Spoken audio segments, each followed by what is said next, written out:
et bienvenue sur Oseras-tu, le podcast. Nous sommes Manon et Sébastien. Après plusieurs années de salariat dans des domaines très différents, nous avons choisi de chambouler nos vies et de tout changer.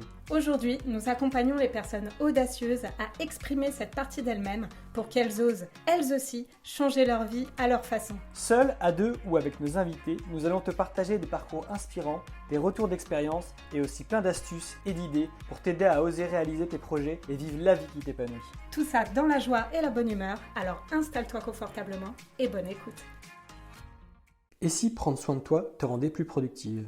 Salut à toi et bienvenue dans cet nouvel épisode d'Oseras-tu. Aujourd'hui, on va parler d'un sujet qui pourrait bien changer ta façon de voir la productivité. Est-ce que tu as déjà eu cette impression que plus tu en fais, moins tu avances? Et que malgré tous tes efforts, tu finis épuisé et sans résultat?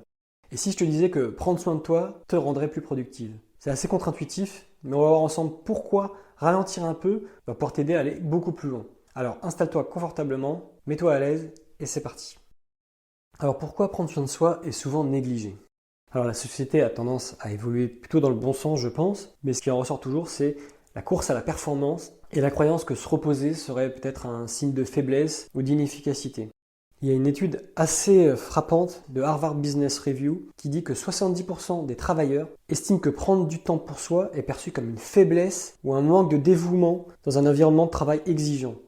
Je ne sais pas si tu te rends compte du nombre de personnes qui pourraient penser comme ça. Bien évidemment que si beaucoup de gens pensent comme ça va renforcer la pression de toujours faire passer ses besoins professionnels avant ses besoins personnels. Et donc, négliger ton bien-être peut avoir de lourdes conséquences et tu peux également rentrer dans ce cercle vicieux qui est je néglige mon bien-être et du coup, ma productivité diminue, la fatigue s'accumule, le stress et l'irritabilité débarquent. C'est assez terrible parce que plus tu ignores tes signaux de fatigue, moins tu vas être productif et plus ça crée du stress. Et on sait bien que le stress va finir par affecter toute ta vie, que ce soit au travail ou à la maison. Et encore une fois, selon l'OMS, environ 60% des maladies sont liées au stress. Lorsque le stress s'accumule, il devient un facteur de risque majeur pour la santé mentale et physique. Si tu ignores ces signes, ça va entraîner des dépressions, des burn-out, etc. La première question que j'ai pour toi, c'est est-ce que tu t'es déjà retrouvé dans ce genre de situation à courir après une productivité optimum en sacrifiant clairement ton bien-être personnel? Si tu as du mal à répondre à cette question, je t'invite à écouter cette partie-là où on va s'attaquer un petit peu aux signaux d'alerte. Il faut savoir que le corps et l'esprit nous envoient constamment des signaux et apprendre à les repérer va vraiment être essentiel pour ne pas tomber dans cet épuisement global. Je te partage rapidement quelques exemples de signaux. On va parler de sensations de fatigue constante, irritabilité, manque de concentration, mal de dos, migraine, etc. Donc prends 5 minutes pour observer ce que te dit ton corps. Et si tu commences à ressentir des douleurs musculaires ou des maux de tête fréquents, essaie de te reposer plutôt que de continuer à forcer. On parle de vouloir prendre du temps pour soi, mais vouloir absolument gérer son timing, son emploi du temps de manière rigide va pouvoir être également une source de stress.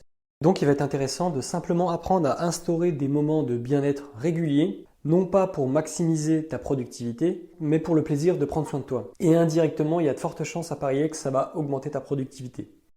Chacun peut développer ses petits rituels. Ça peut être aller marcher 10 minutes, prendre une pause sans ton téléphone, se faire une petite séance d'étirement le matin en douceur. C'est vraiment propre à chacun. Personnellement, tous les matins, je me fais ma petite séance de yoga étirement qui dure que quelques minutes, mais ça me permet de réveiller mon corps et mon esprit pour attaquer la journée, car c'est le moment de la journée où je suis le plus productif pour moi, le matin, et je trouve que ça a un vrai impact sur le long terme dans ma journée.